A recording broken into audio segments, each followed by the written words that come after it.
एक वकील साहब ने अपने बेटे का रिश्ता तय किया।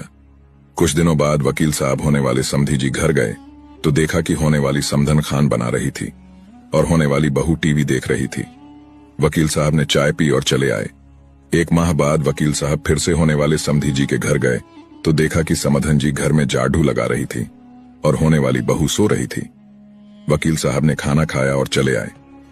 कुछ दिनों बाद वकील साहब फिर से किसी काम से होने वाले समधी जी के घर गए तो देखा कि समधन जी बर्तन साफ कर रही थी और होने वाली बहू खुद के हाथों में नेल पेंट लगा रही थी।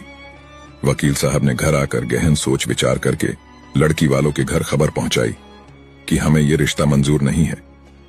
वकील साहब के घर वालों ने इसका कारण पूछा तो वकील साहब ने बताया, मैं होने वाले समधी जी के घर 3 बार गया और तीनों ही बार सिर्फ समधन जी ही घर के कामों में व्यस्त दिखी।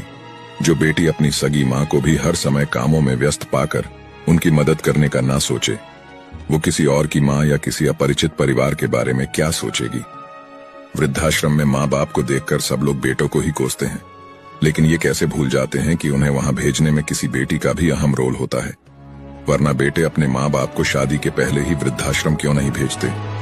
इस बारे में आपकी क्या राय है, कमेंट में जरूर बताएं। जरूर Download ShareChat.